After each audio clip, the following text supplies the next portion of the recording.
Welcome back to Ask the Oracle channel. In case you don't know, my name's Davina. And for those of you who are into esoteric and reading cards or reading signs and you like that kind of thing, I'm going to have a reading at the end of this. And I will have a timestamps in the description box. So if you want more information, check it out. Check out my work, and let's get going. Today's theme is about the chakra systems of the earth. Now, how does that relate to us? Okay, so we hear there's certain locations that are resonant with the human body's chakra system, and how that works is there's this energy imprint that represents the energy within our own body mirrored back to us in the physical plane, which is our 4D, 5D, 3D reality that some of us are experiencing right now. So grab something if you want to make yourself comfortable. Grab some hot tea. I'm downing my elderberry tea. I have a cat that is distracting me. No, you do not eat that plant. No, no, no, no. Go now, go now, go, go, go. Fern, do I have to scream and yell and make it fit on camera?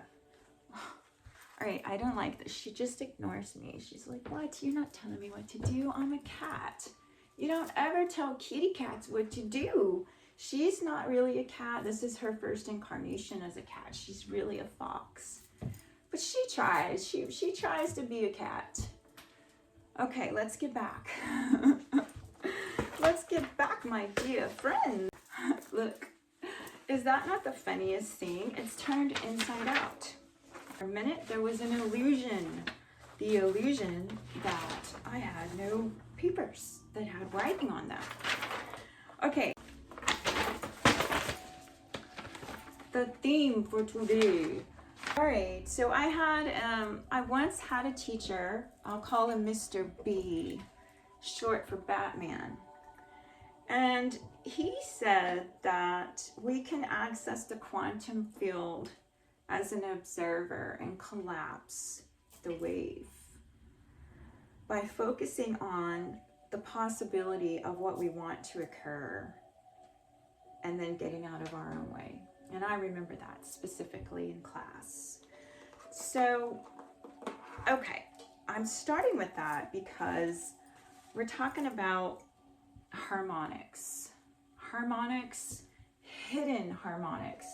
Let's think of this harmonics as a frequency that exists in different locations, but also as below, as above, as below, within, without, you know, the esoteric understanding that whatever's inside of us, there's a reflection of it somewhere else, somewhere in the physical, you know.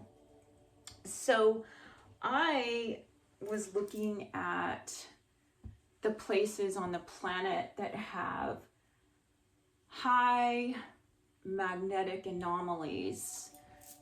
Kitty, go on. She's ignoring me again. She's not listening. Such as, say, there's Mount Shasta, there's Mount Kailash, there's Stonehenge, there's Avebury, there's, you know, the list goes on. And I discovered that there are people who believe that there are these locations, sacred locations marked around the world, are portals with power places. So that's definitely something I'm interested in. That is one of the reasons why we're going to have this discussion.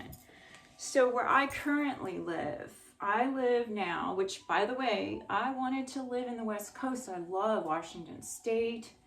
I loved, well, Northern California. When I went out there, it had a great vibe, but not as good as, where was it? Okay, hold on. We went to see the forest, the massive redwood forest. You know, there's only one in the world, and it's located in California. And we stayed in a town that was the same town in the visual in the movie Joe Dirt, with the beautiful little old-fashioned church steeple. But the energy where I felt the most magic was over there near Carmel. For me, that is like the best of California. Probably in Mendocino, there's areas in between, but I wasn't able to move there. So my spirit, I was trying to move out there during COVID and it just wasn't working. So we got redirected to the East Coast. And the reason this is relevant, is because we're talking about the grid and the crystals in mountains. So apparently I'm drawn to mountains. I discovered that about myself. I love mountains and water, waterfalls, hot springs, geothermal, heat from the earth. Even if it's, water is the best thing ever. You can heal in water, right? And so here I am. I'm living now in the Southern Appalachian Mountains, and we are in the foothills, but we have lots of mountains all around us, right? And there's crystals, there's quartz crystals in these mountains. And so I feel like those who work with frequencies, energies, and harmonics will be drawn to various mountainous locations around the world to work with the crystals that are inside of these mountains surrounded by you. You might live on a mountain, you may not. You may be someone who has to be near the ocean, and that's awesome too. There's all kinds. But what I'm going to bring out today is the earth chakras seem to be located. There's many of them that seem to be located within a mountain range, is what I've noticed just by going over it today. So that might be significant for somebody to look into. Now, what we want to think about when we think about energy signatures. So I found it interesting going back to the Appalachian Mountains. They believe that North America, the continent of North America, was once connected to England, Ireland, and that whole area over there, Scotland. So part of the mountain range that we have in the eastern region of the United States, it has an energy signature very much like that in the heart chakra of the earth, which is the very feminine green, healing center green. So think of the Emerald Isle, think of love, think of the divine feminine energy that emanates from the British Isles. And so the heart chakra is supposedly in the British Isles, and it might be marked by Stonehenge and Avebury. But I'm skipping, aren't I? So let's go back to where I was told the root chakra is. The root chakra is in Mount Shasta, which, by the way, there is supposedly a portal of light there, where the Brotherhood of the Seven Rays put up a Shambhala somewhere in that area. Now, it's debatable. I'm not going to say, oh, for sure, this is the way it is. I'm somebody who's curious about it. So I've also heard that this area spans out to the Grand Tetons out there, Yosemite, that whole park is like this treasure trove of highly magma coming out from the middle of the earth or wherever it comes from. I don't know.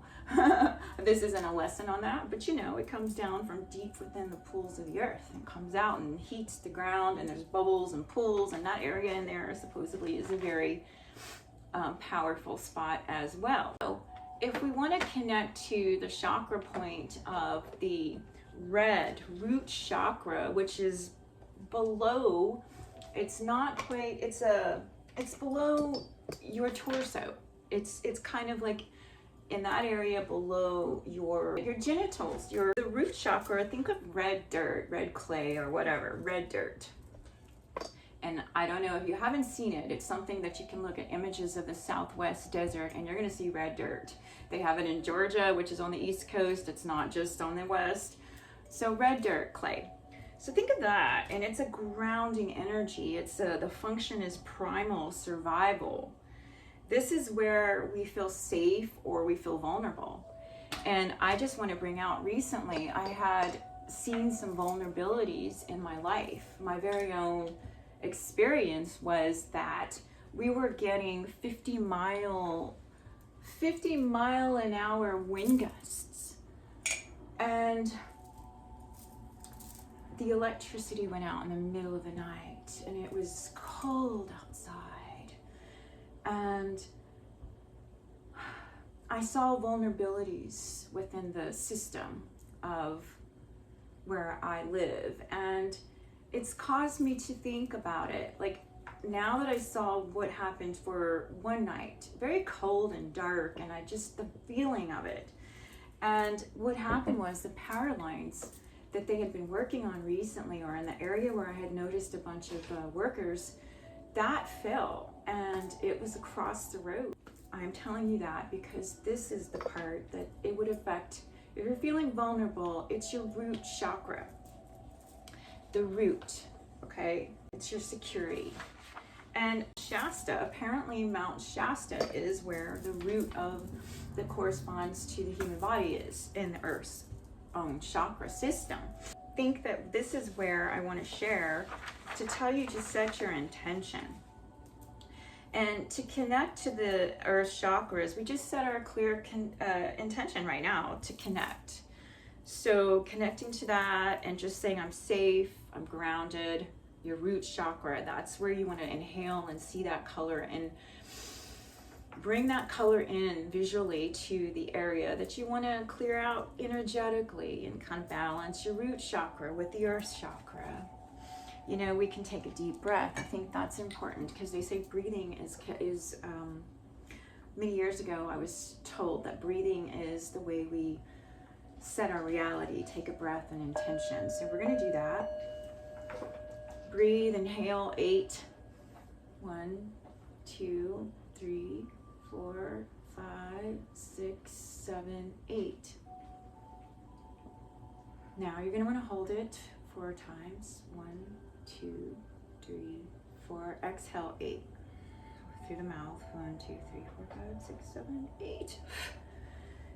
That's all. Very simple. I just showed you how to do it. So now we've set our intention, and then we also did a breath together that also sets the intention. We're setting in with our breath to connect to our chakra systems and the Earth. Now, what we're going to be doing in this experience is we're going to just be visualizing colors and that are associated with our own energetic field. And breathe as we did, and you don't have to necessarily count. You can just breathe normal, but just make sure you're conscious of your breath when we're doing this. Yeah, that felt good. An intentional breath. Now, a lot of times what can be done is mantras, and also like clearing. I love Tibetan bowls, crystal bowls, whatever you may have, to clear out energy. Anything that's like a stagnant energy. I also have a drum. I love the drum. In fact, I need to grab my drum. Just one moment, please. All right, so I have a drum with a third eye or an eye on it. That was a gift. It was really beautiful. I love it. It's got the moon and this. Well, it looks like it's got the moon and the sun. It's a great drum, though. I mean, it's deep sounding. Now, this is pretty much the earth under your feet sound, deep drum, low. And I sometimes can get into a trance really easy, so I'm not going to do that right now, but I'm showing you the frequency of what I would suspect is closer to the earth than the higher tones, right? All right, so what you're also wanting to do is be present, fully present in your body and in your environment. So if you're not already just grounded, let's just set an intention as well. Take a deep breath and imagine the roots, your spiritual roots, whatever color they may be. If you want them to be red, that's fine. If you want to see them white, glowing, however, it's your world, it's your mind, and you personalize the way you want to do it. You don't have to do anything the way I'm suggesting. I'm just sharing with you something that came to my attention today, and I wanted to share this with you. So let's move on to the sacral chakra, which is, I was told, is Lake Titicaca, Peru, Bolivia. And now we know that this is the area that's represented by orange. It's also the emotional flow, our creativity, and our sexual energy, and our drive, and our passions, and so on, is in this area. So if we're feeling blocked creatively, then perhaps there's like something we need to clear out, like a belief system, maybe something that no longer serves, right? So you just clear it out. And one way you can connect is to meditate by water and visualize orange light swirling inside of your abdomen. And an orange, like this turtle, see the sea turtle there? I got this at the aquarium in Albuquerque, the biopark. Oh, more orange, I just realized. Ooh, I love that color, orange. See orange glowing and emanating. Visualize that for a moment. And Bolivia, Peru. That's a great energy. Let's try to tune into it. If we've never been there, we just have to kind of guess and feel into it, right? You know, and this is fun. You make this a fun thing, you know, to clear out your chakras is something fun. So you can imagine the scent of pumpkin pie or cinnamon spice, whatever floats your boat. If you don't like any of those, then don't. Squash is orange, especially like the acorn squashes, I believe. All right, so where are we now? So we're going to the center of our sun. The solar plexus is our identity. It's how we view ourselves, whether it's for good or bad, right? You know, you can have a big ego and still not believe in yourself for some people. No judging it, just, you know, just stating an observation. Solar plexus is so important. It is it's connected to Mount Uluru in Australia in the desert, that orange. Wow, I never knew that. That's what I was told. You know, you may think the solar plexus is somewhere else. I was just told it was in Australia, which I think, oh, wow, okay, I didn't know that. Now, maybe there's something to that. But that area represents the energy of personal willpower, strength, your identity, your sun sign, how you see yourself. Now connect to that by facing the sun and take a deep breath, breathe deeply, and visualize the yellow light expanding from your core, which is between your belly button and your diaphragm right here. This is the core of your being. So that light, that bright yellow sun from your core, and breathe in and visualize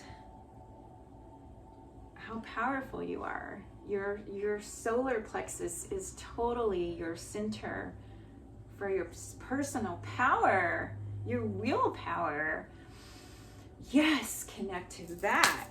Hell yeah, that felt good. All right, what's next? Oh, okay. Now we're going to go up here to our heart center. I was told this is wherever all the magic unfolds, is in your heart. I was reminded of the heartbeat yesterday after watching. Well, you know, I sometimes tune into David Wilcock. I had met him back in 2011, and then I forgot about him for some years because I don't know, I just did. And then there was a time where I was just interested in other things, and then I was like, one day he popped back up, and I was like, oh, David, there you are. And so I started watching him again. And I think of David as a spiritual brother, but he brought up something about the earth has a heartbeat. So that kind of inspired me too, to get in with my heart, like feel my heart. And then of course, having a meetup with my friends where we set our intention for healing ourselves and the planet, that was really beautiful. And so if you want to join our meditations and our group meetups, let me know. I can send a link or something to you to do so. Now, let's look at our heart. So I was told this is in England, and so how that connects to my beginning section about the Appalachian Mountains is at one time we were connected to England, where I'm at now. And the energy is even stronger in New England, pun intended, because New England feels more like England. And I don't know why the name, you know, coincidental, maybe not. But that was where this Appalachian region was connected to the New Caledonia. Tectonic plates probably began somewhere in 472 million years ago. And when the earth hit each other, landmass hit, and the mountains were formed. And the Appalachian is one of the oldest mountains in the world. You know, and I'm not going to debate if it's the oldest, but it is old. Old. And the Rockies are newer, and that's why they're gigantic. What is it? They have so many, they have a lot, quite a few over 18,000 footers. Is it called 18 footers? I don't know, but I know they have like, I think over 50 in the state of the Rockies, where up in there in Colorado, in that area. That means the energy signature is shared. And so heart chakra, let's go back to that one. Let's connect to our hearts by intention. Avebury, Glastonbury, that's where I got was the location for the Earth's heartbeat or heart. The green, I think of Ireland and how beautiful that feminine, divine feminine energy is in that country. Oh, I love it. It's just a tiny little island when you look at the map, but yet it's so, that whole area is so powerful, and it's heart chakra. You can feel it when you're there. Not only is it green, it's called the Emerald Isle, which is another clue, I think, for most of us. There's always clues, right? When something has even more meaning, we just, I don't know, people don't realize there's so much more in a name than you realize. So this is where we feel love and compassion, and we get balanced in our hearts. Some of us we've probably all done this at some point in our life, closed our hearts when we got hurt, or, you know, we lost somebody, the pain was too much, and we close it or numb it. So the heart is something that it's good to tune in to see where you're at, kind of look at it energetically and feel, like, do I feel clogged in this area? How does my heart feel? Am I flowing with emotion, or am I stunted? Or, you know, and there's a balance with emotions. You don't want to suppress them, and you don't want to overflow so much that you don't control yourself either. So there's this perfect balance with the heart chakra. And so let's connect to the heart. Think of think of the land mass of Glastonbury and the well in Glastonbury. There's the White Springs and the Red Springs, and they both connect in the town. And then you've got the iconic Tor, which story is pretty tragic. It was a monastery or abbey, and then King Henry VIII's men destroyed it, and they hung the last monk or something to that effect, you know, to scare people and tyrant and so on. But I often think of the Tor as Avebury. Avebury is the heart of the planet. So let's connect, and how you do that is to connect wherever you are on the planet and sit in nature and breathe. Remember, take a breath and visualize the green light radiating out into the world, and allow yourself to see colors of various spectrums if that is what shows up for you. But to connect to that healing frequency of green, you know, let's set that intention now. And this is also the heart, equivalent to the heart chakra.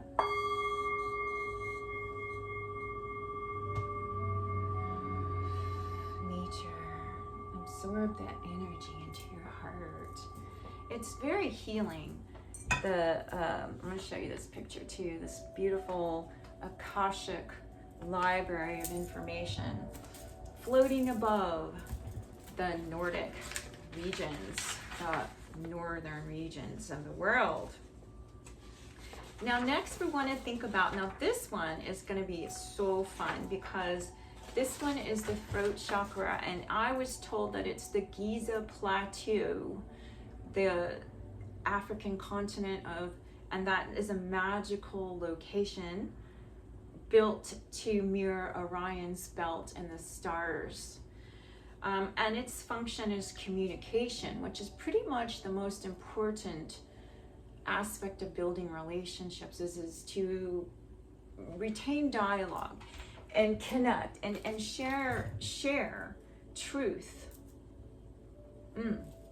uncensored to be able to speak your mind without offending or being sued by people, which is a trend nowadays. You know what I mean? It's just so ridiculous. The flowing of free speech needs to be healed. So let us concentrate on Egypt, the pyramids of Giza, the 3 main pyramids that we all know about, right? And how you want to do this is communicate your truth and expression authentically. So think about, visualize that you're in the pyramid. Go inside this space, the resonant chamber. I'm hearing the king's chamber. And hum or chant, Om,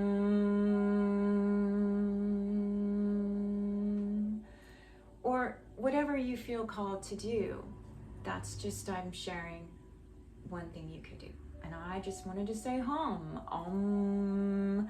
There's A-U, Om.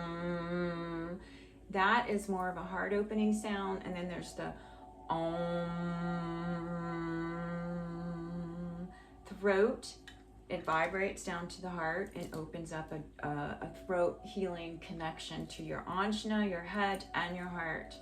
Connecting that to your higher crown is the goal. But you know, there's no perfect way to do this. We're doing my intention. So our intention is enough. It makes it powerful.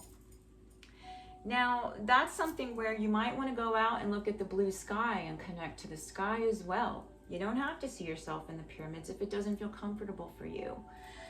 But that is a place where it is a resonant chamber and it amplifies. So if your intention is to connect and open your heart and the heart chakra of the earth, the throat chakra connected to the heart chakra, if that is your intention, then you can do so. Like I said, there's no rules. We are making things up as we go. We're playing with energy and intention. And sometimes magical things happen when we do this together as a collective. So the third eye chakra is one that I was told is in Mount Kailash, in the Himalayas, between Tibet and India, somewhere in there is Mount Kailash. And many of you have heard of this place. Has a magnetic anomaly. And it isn't a location that can be, not a location where the gods and goddesses will allow human beings to access if they do not have a harmonic resonance. Therefore, many people also report a high radioactive vibe in that area. So whatever that is, I think this area is heavily protected, and it may or may not even be a place you want to go spend too much time, but I'm not sure. Don't take my word for it. I was just hearing there's something there like that that's magnetically, geologically radioactive. Is this true? I don't know. I just heard that. So let's move on. So how you want to connect with your vision?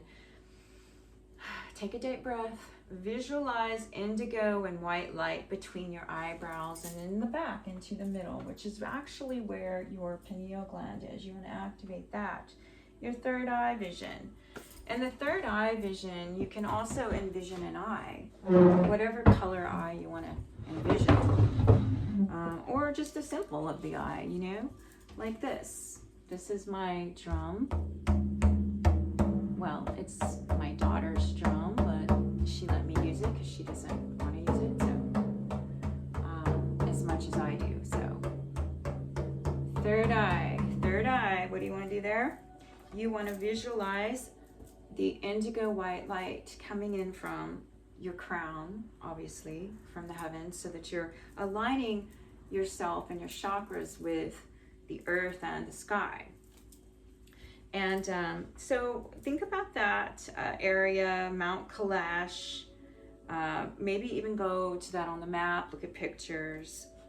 Now, the crown chakra of our planet, which I thought was quite interesting, it says it's near Pakistan and China. So I have to really look this one up because I'm not familiar with this one. So the crown chakra of the earth near Pakistan and China is a new idea for me. So there might be some pyramids there. I know China does have pyramids, but it's kind of hush hush quiet. So that might be where it is marked as the crown. Not sure, you know, take it or leave it. But anyway, divine consciousness is the cosmic connection as your crown. It connects you to the cosmic rays of information, knowledge, and you want to visualize and take a deep breath and sit in stillness. Violet light is descending into your crown, and you're receiving a download, an energetic download in your crown. And if you want to visualize the area, well, I see a lot of green isoprenes from the trees being released in that area. So what I also thought was there's a soul star chakra that's above the head, and that's also what connects us to the monad or our own soul group and so on, from my own understanding. What I wanted to tell you is that just being aware that you have a energetic portal chakras that are connected to the planet, I think that's a start for me. Now, for most of you coming to this channel, you're probably already going to have your own way of doing things, so you may or may not want to set your intention to clear your chakras and activate them today, but if you do need some reminders, here I am. That's what this is about. Now let's get to the reading. And I had pulled some cards right before this to have a reading for somebody. Now my intention was more of like the collective, like the planetary. I wanted to pull cards and ask some questions, and I got overall energy, and this one is the priestess of time. And I don't know how to pronounce her name, but she's an Aztec Mayan goddess, Quetzalcoatl, I believe. The priestess of time. The time has come. The time is to act now. And then there is information that has been coming in through the Akashic record, or that field, that we are able to access. And there's a changing of the wheel. The wheel has shifted. There's an energetic portal that's opened up for all of us. No matter what time you get this, if it's 2 years from today, 2 weeks today, as I release this on this channel, whatever time you find this, it's meant to be. So just keep that in mind. Now, going back is, I have to tell you that we have the letting go and courage card next. In this deck, courage and letting go. So there was something that the collective has to let go of in order to complete the cycle. There's a cycle of completion, one where they will be in a energy of grounding and building on a solid, stable foundation, like cinnamon grounding, and nourishment, milks. You as a collective, I believe, are deciding to turn off the propaganda or indulge in a lot of the content now that's, some of it's fake. It's like, you know, the first time I watched a video, I'm bringing this up because it's relevant, an AI created video, I thought, oh, that's funny, but then I can't keep watching it because I know it's fake. Like, I know cats don't beat up grandmas that are cussing in Russian, which, by the way, that's cute. But like, that's just an example. So then you're watching videos and you see animals doing things and you're like, part of that has real footage and part of it's fake.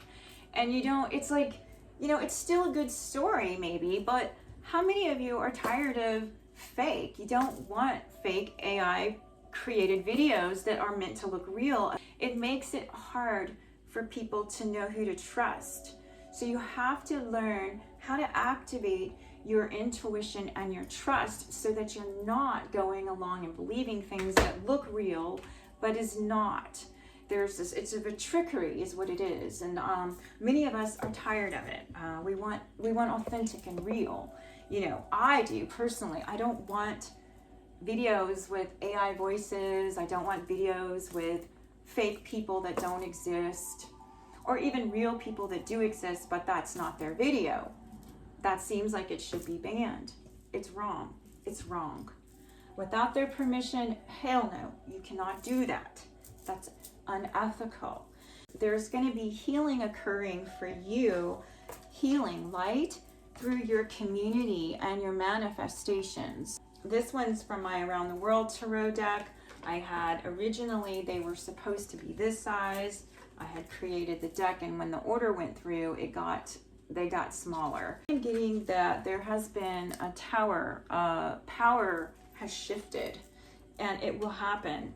The tower will fall, and I think that it's only a matter of time. There is like this universe, vast universe.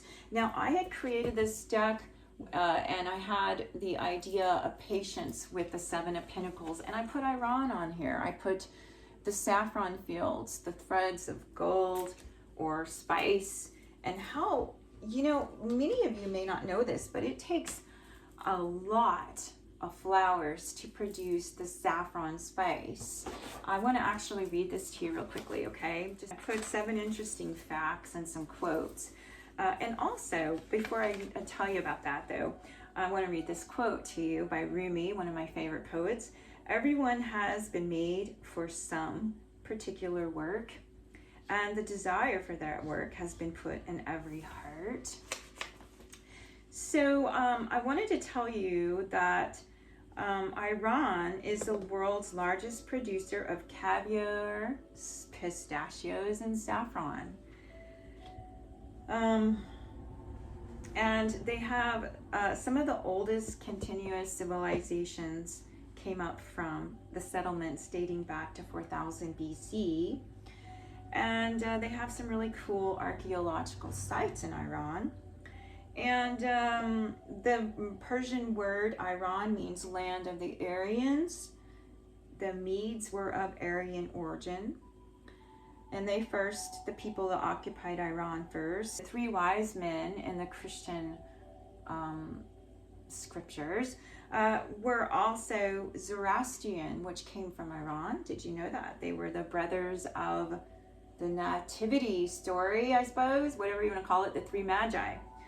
Anyway, for those who didn't know, so let's go back to the saffron thing that I wanted to share. This is my Around the World Tarot guidebook. It says that it takes over 250,000 flowers to make 1 pound of saffron spice. So, and it's a really labor-intensive thing. You got to work 2 weeks. There's a window of harvest time. You got to think about too, what we're building takes time. It's not going to happen overnight for somebody, I'm telling you that. And for some of you, it may have took you 10, 20 years behind the scenes, and then all of a sudden overnight you have success in your endeavors. And it may not look like, to other people, they will never have seen the work behind the scenes. They would never have seen you laboring over what you're doing. So they think you have overnight success, but it's rarely an overnight thing. Sometimes, occasionally it does occur that way though. You reflect on patience, hard work, and the anticipation of future abundance, present abundance, feel it, and anticipate the harvest to pay off, provided you keep going, even every day when it seems like your efforts may not produce. Remember the saffron fields and how 250 pounds of flour, holy cow, that's an insane amount just to get a pound. The value of that, wow, that spice from long ago. And I hear it smells really, really good. It's been a while since I've had saffron and eaten in a Persian restaurant, but I have had that, and I do love Middle Eastern food. Spices, I love that kind of stuff. All right, so guys, I just want to say, give me a comment below, and if you're interested in joining us in global meditations and so on, you will check out my website, because that's where I will be putting and sharing that information. You're welcome to contact me from my website at earthgoddessrising.com. Until we meet again, have a blessed day. And energetically, you're revved up now, and that's the goal. Okay guys, I love you. Have a wonderful day.